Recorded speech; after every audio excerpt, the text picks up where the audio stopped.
Hi everybody, Ron Placone here, and you're watching another edition of Media Bites. Thanks for tuning in. And by the way, for everyone that's been paying attention, I am still working on incorporating the morning show more into the YouTube. It's just we gotta work out how to best go about it because we have the production room and the main room, and so I've been trying to work that out. But in the meantime, I've kind of just been doing a lot of my channel stuff as I had been doing it. I'm going to keep doing that until I figure out ways to make the most out of both things. And I'm also doing the morning show as its own separate thing. And of course, you can get that podcast on iTunes and stuff like that. So here at Media Bites, of course, we talk a lot about media issues. And one of the issues that we've had to talk about some in recent years is, of course, the issue of violence against journalists and injustice against journalists. And that came to the surface a little while back when the AP thing happened and the contacts of a lot of AP journalists were leaked. And when that happened, the media really held the NSA's feet to the fire regarding that. And then, of course, later at The Guardian, there was that issue of so many of their documents and hard files being destroyed by authorities. So there were a couple of instances of just abuse of power directed at journalists, which is cause for alarm. And sometimes when you examine the media structure like we do and you talk about issues with the media structure, sometimes it's easy to overlook that type of abuse of power. And I'm guilty of that myself. I mean, sometimes we're so focused on the corruption in stuff like advertising and propaganda and that we overlook, well, sometimes there's an even more significant corruption where journalists are being prohibited from doing their job from use of force, some force more severe than others.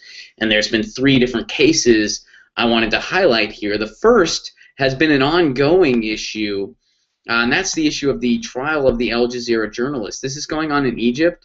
3 journalists in Egypt were arrested, and this happened in December. They were on charges of broadcasting false news and conspiring with the Muslim Brotherhood. The defendants and, of course, the journalists involved do reject these charges. The evidence brought against them included a picture that was allegedly photoshopped and an audio clip. And throughout this trial, the prosecution's charges don't match the accounts they're hearing. People aren't able to indicate what videos they're referring to. They're not able to refer to the content they're referring to. Here's a tweet from Orla Gurin, one of the people involved. Witnesses say many scenes and many videos, quote unquote, made me conclude this. And then, quote, I don't remember, it's in the report. So it seems like they're not even able to put together what evidence they're referring to. Meanwhile, these journalists are on trial. So this is a case that has a lot of ambiguity associated with it. And it's cause for a lot of alarm where journalists are literally on trial and there's not really any evidence that's kind of linking them to anything one way or the other. So that's the first case I wanted to bring up, and that's probably the most significant one because these people are literally on trial. They're literally being held at this point. So that's a pretty significant charge that they're facing, and it leads a lot for us to question and for us to be concerned about when journalists are being treated this way. The next one is something that you're seeing a good bit of in the main corporate media, and that's because it involved Ivan Watson from CNN. Turkish police did detain him in Taksim Square, and they said, are you a journalist? And they demanded to see his passport. They weren't happy with his press credentials. At one point, he was kneed by somebody, and after about a half hour, all the CNN people were let go, and they were apologized to.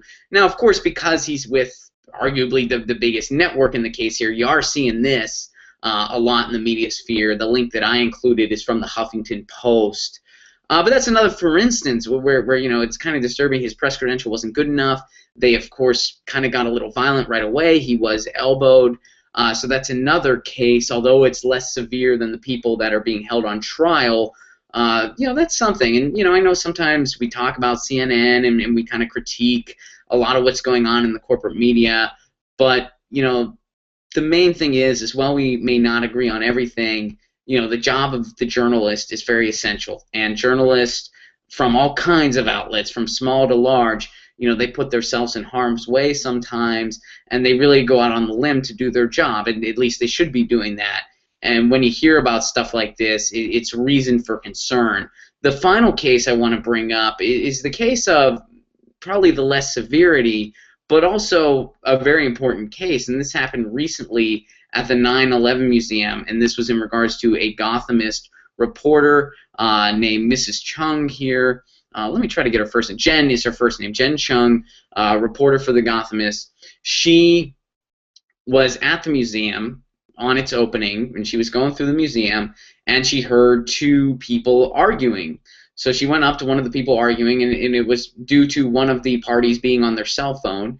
And she said, "Hey, I'm a reporter. What's going on here?" The woman, according to her report, seemed willing to talk to her, but she was immediately interrupted by a security guard that said, "Hey, are you a journalist?" She said, "Yeah." They said, "Oh, you're not allowed to just ask questions here. You can't do that. You have to have a press pass." And, according to her account, to be fair here, she said, "Okay," and she left it alone. And a second person approached her, said, "Hey, are you a journalist?" She said, "Well, yeah." And they're like, "You're not allowed to ask any questions here." She said, "Yeah, okay, I'm not. I asked one person. They seemed willing to talk, but that's fine. I know the rules. That's okay. I'm not going to ask anything."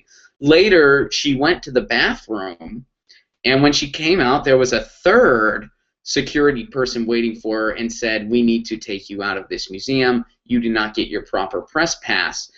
And she was peaceful. She said, "Oh, okay." And according to her, even the security guard was peaceful. He was understanding. She just explained, "Look, I'm willing to play by the rules. It's just something happened, and I just asked because it was in the moment, I mean, and I think that journalists, there's sort of that thing where your eyes are always sort of to the ground. You're always paying attention. So something like this could happen, but, in her case, she was escorted out because of this, and it was peaceful, and the security guard was understanding, and rules are rules, but it seems a bit extreme that this woman cooperated. She said, "Okay, I understand." She left it alone. The person was willing to speak with her, and she posts the rules in the article that I included from the Gothamist, where it says, you're not allowed to loiter, you're not allowed to harass anybody. And she points out, I wasn't loitering, and what I was doing was not harassing, because it was just one person that was willing to speak with me. I asked them one question, and as soon as I was told I couldn't do that, I stopped. So, it's kind of alarming that they would go a step further when she just said okay and played by the rules. And I understand you got to get your media credentials. I've been on for the radio station, for the Young Turks Network. I've been on the side of that, and I've always, tried to get my credentials ahead of time. Sometimes I get the press pass I want, sometimes I don't, and I just behave accordingly. Right, Lucy?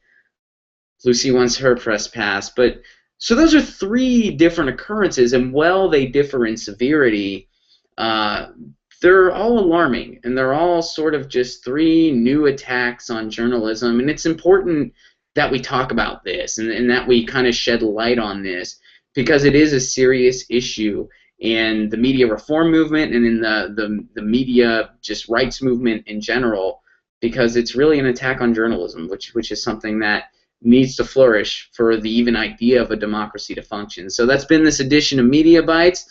This has been Ron Placone. Thanks for tuning in and checking this out. Please leave your thoughts and comments below, and I'll be coming back at you later this week. This is Ron Placone signing out.